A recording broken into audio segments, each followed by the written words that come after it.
All right, pre-AP biology. We're going to continue our lecture today on the immune system. Yesterday, we talked a little bit about antigens and antibodies. You might want to review that lecture if you're not sure what those terms mean, because that is a pretty important part of today's lecture. So, make sure we understand what an antigen is and what an antibody is. All right, so today we're going to talk about a topic called active immunity. And active immunity basically is, what happens if pathogens, bacteria or viruses, for example, what happens if they get past your first lines of defense? They get past your mucous membranes, they get past your skin, and they get well established in your body. I mean, how does your body fight off diseases like that once they, kind of again get into your body? So when this happens, we call it active immunity. It means your body has to work, actively work, exert energy to destroy these pathogens and to get them out of the body. And this usually takes time. We're going to talk today. We're going to use the coronavirus as an example today. And if you get sick from the coronavirus, or you get a cold, or you get the flu, I mean, it takes a little bit of time for your body to fight off these diseases. In some cases, it might take a couple of weeks for them to fight off the diseases. So this is going to require your white blood cells. It's going to really mean that several different types of white blood cells are actually going to have to work in order to get rid of this disease, and we're going to talk about how they work together to do that. So we'll use the coronavirus kind of as an example today. I think it's a kind of an appropriate example considering where we've been for the last year or so. So let's kind of talk about how your body would fight it off. I mean, let's say, for example, that you contract this disease today, and your body's going to have to do something to fight it off successfully, assuming that you're not vaccinated. We'll talk about what vaccines are in a little bit. So again, we have these white blood cells in our body that helps to, they kind of work together. There's a group of them, and they all have different names. They all have different functions. But again, they all kind of work together to help fight off diseases. So here's the terms here: macrophages. We'll talk about what each one of them do in a few minutes.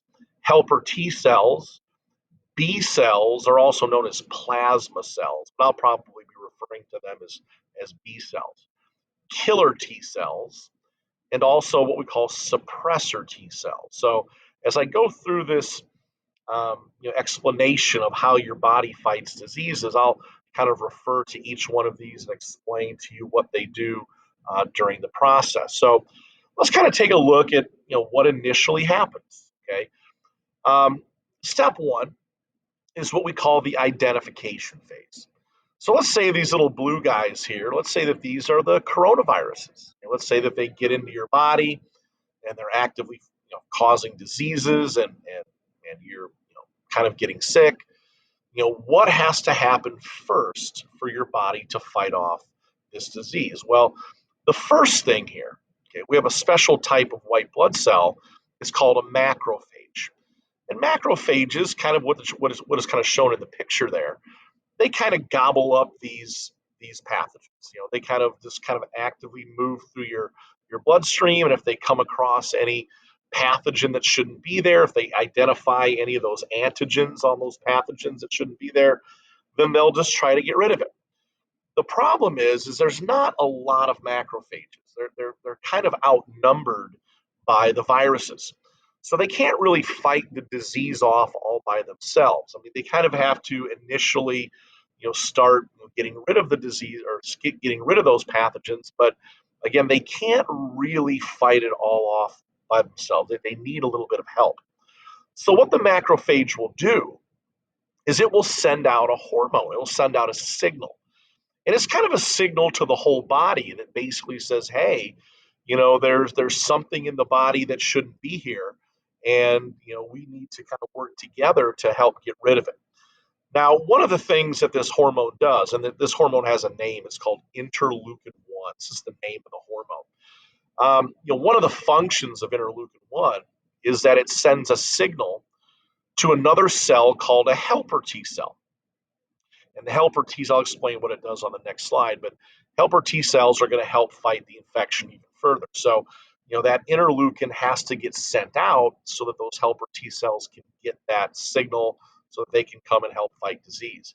The other thing that interleukin 1 does is it tells the brain to basically kick up the body temperature a little bit. So, a lot of bacteria and viruses have trouble reproducing or replicating if the temperature is too high. Normal body temperature is about 98.6, but when your body temperature gets up to like 101, 102, 103, that does help to kind of suppress the reproduction of those pathogens. So your brain will kind of kick up the fever response, and this is your entire body temperature going up to, again, maybe 101, 102 degrees. So that's why, like when you go to the doctor, one of the first things that they do is they take your temperature to see if there might be anything wrong. And if there is, a temperature, let's say you have a fever, then that's usually an indicator that there's some type of infection in the body and your body is trying to do something to help fight it off.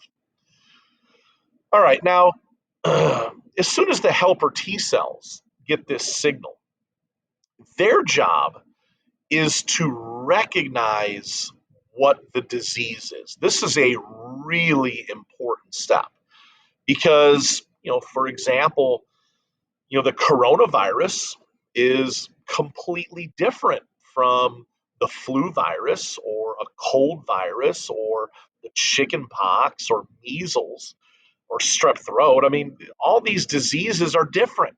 They attack the body, cause different symptoms, different types of illnesses, and your body has to fight these diseases off differently.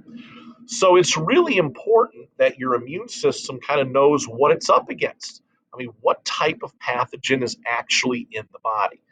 So when the helper T cells arrive, when they get signaled in, their job is to again identify the specific type of pathogen. So when those helper T cells do that, when they figure out, let's say, for example, it's the coronavirus, then they will send out another signal. It's called interleukin 2. Now, interleukin 2 basically signals the rest of the immune system that they need to come down and help fight off this specific type of disease. All right, but the rest of the immune system does not get called in until it knows exactly what it's up against. It's like I kind of think of this as like an army. For example, if the United States was going to send our troops to fight a war, in the desert, then it would probably be important to prepare them for like desert warfare and things like that, versus if we were going to send our troops to go and fight a war in a jungle somewhere. They would have to probably be prepared completely differently. So the helper T cells job is to identify the enemy, who the enemy is, what the enemy is, how does it cause disease, and how can your body kill it. So once the helper T cells do that job, then they signal in the rest of the immune system, specifically the B cells and the killer T cells, again, to help fight that infection. So here, for example, in this picture here, what you're seeing is, again, here's the virus. Here's like the little coronavirus. It's got its own little antigens on it. Those green arrows are the marker proteins for that particular pathogen. The macrophages are gobbling it up, and they've already sent out their signal. They've sent out the interleukin 1, and this is your T cells here, okay? Now notice that the T cells have these little yellow structures on them, okay? These are antibodies. So when the helper T cell comes up with the correct antibody, the correct key, right, to fit the locks on those pathogens, then it can signal out for the rest of the immune system to come in and help fight the disease. So, again, the helper T cell is really important because it's what has to originally recognize what the disease is. A super important job there. Don't forget that. All right, now the next phase is what we call a cloning phase. You know, once the disease is identified, one of the functions of another type of cell called a B cell. B cells, their job is to produce the keys. Their job is to produce antibodies that will lock on to antigens. And when those keys fit the locks, when the antibodies fit the antigens, that kind of marks those cells for death. It kind of puts a tag on them that says, hey, I shouldn't be in the body. I need to be destroyed. So those B cells are super important. The other thing that happens during the cloning phase is the killer T cells get cloned. We'll see what those guys do in a few minutes. But here, for example, this is the B cells. I notice here that the B cells are spitting out these antibodies. They are mass producing antibodies, and these antibodies are very specific. Right? Remember, we said that every key fits a certain type of lock. So once the helper T cell identifies, what the disease is, what the pathogen is, then the B cells can start producing specific types of antibodies that will lock on to these antigens and again kind of mark those cells for destruction. So that way it makes it easier for all your immune system cells to kind of target these cells and get rid of them. So that's a really important step there. Those B cells are cloning those antibodies and they're mass producing them in order to help fight the disease. All right, finally, we have something called well, not finally, but this is kind of almost the last step. It's called the battle phase. The battle phase, again, during this step, pretty much all of your immune system cells are functioning to get rid of this disease. The B cells are continuing to make their keys. The macrophages are continuing to destroy viruses. Killer T cells, they're kind of important because they're removing viruses that have gotten inside of your body cells. A lot of viruses like to hide out inside of your cells where they're kind of disguised, they're kind of hidden from the rest of your body. And killer T cells, their job is to remove them from infected cells. So they have a really important job as well. And this will just continue. This is kind of the whole process here. If you take a look here you have your B cell up here. It's spitting out all of its antibodies. Killer T cells here, you'll notice, are kind of removing viruses from those damaged body cells. Macrophages are gobbling up viruses. So this is just the war, the war that's going on inside of your body. And all of these different cells are doing different jobs, but the whole point of it is to eventually eliminate the coronavirus or whatever disease there is inside the body. Okay. Now, finally, once the virus has been removed, once your body has been kind of cured of this disease, there's a type of cell called a suppressor. A suppressor cell basically comes in they kind of call off the troops. They basically tell the rest of the immune system, hey, you guys are done. You've done a good job. You fought off the disease. Now you can kind of go back to doing your normal things, whatever those might be. All right. But some of those B cells, the ones that make the antibodies, those B cells kind of remember this war. They remember this attack, by this coronavirus or whatever pathogen it was. And those B cells, they kind of stay on alert. They stay active for years. So if, let's say you do get the coronavirus again, your B cells have already got those antibodies produced and they're ready to roll out in case you get sick again. So if you get it again, your immune system should fight it off much quicker than what it was your first time. Okay. So again, those B cells kind of remember that attack. We call them memory cells at this point because they kind of have this storage of all these antibodies already made up.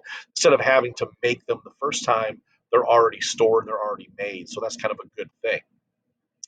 So here's a couple terms here: primary versus secondary immune response. The primary response is the first time you get infected. So if you get the coronavirus the first time around, you might get sick for a week or two. I had it. I was sick for probably about 10 days. All right. So it took my body about 10 days to actually fight off the infection. But in the meantime, my body built up antibodies. So if I were to get it again, my secondary response would kick in. The secondary response is basically the second time you get infected, by the same pathogen. In fact, I probably have been infected a second time with coronavirus, but I don't even know it because my body has fought it off so quickly that you don't even get sick. You have these antibodies all built up. So that secondary response should be much faster than your primary response. And the reason why is because you've already got the antibodies built up. All right. The whole point in fighting off diseases is to not only fight it off, but to build up those antibodies so if you do get infected again, you won't get as sick. And that's kind of an important part about the immune system. And that's how you build up immunity. That's what that is. Immunity is basically having antibodies against certain diseases. This is kind of the whole function of a vaccine. you know, the CDC just released information that says that anybody ages 12 and up can now get the vaccine for the coronavirus. So, what vaccines basically are, if you go and get your shot, let's say next week or the week after, and I encourage you all to do that, but what they basically are doing, what they're injecting into your body, is basically either a dead pathogen. In the case of the coronavirus, it's either a dead coronavirus, weakened pathogens like coronaviruses that are like almost dead, or parts of pathogens. Now, when I say parts, usually that means like the DNA or the RNA, some part of the virus that will initiate an immune response from your body. So there's no danger with these vaccines. I mean, they're not injecting live virus into your body. They're basically putting parts of the virus or dead viruses into your body so that your body can initiate that primary response. But I mean, since the vaccine is or since the virus is already dead or there's only parts of it, your body will fight it off extremely fast. And I mean, you might be a little under the weather for a couple of hours, while your body does this, but you're not going to get sick from the coronavirus from getting the vaccine. Okay, so it's a really fast way to build up antibodies. That's really what it is. All right. So last thing here, this term active immunity. This is kind of this whole process that we just talked about. Your body must fight off the disease to build antibodies. All right, and examples of that are fighting an infection, or getting a vaccine. A vaccine is actually, you're fighting the infection, but it's a dead infection or it's a weakened infection. But these are ways to actively build antibodies in your body. The other way that you can get antibodies is what we call passively. Passively is basically you just get antibodies from another source. Um, a great example of passive immunity is breastfeeding. Breastfeeding, mothers can pass antibodies to their babies through breast milk. And it's probably besides giving nutrition to the baby, it's probably the most important thing about breastfeeding is that you can actually pass immunity to your child, through breast milk. So it's actually a really important thing that mothers do that, so that they can not only give their baby nutrients, but also to give their baby immunity and pass those antibodies. All right, guys, that is it for the notes for today. I will see you next week. Have a good day. Take care.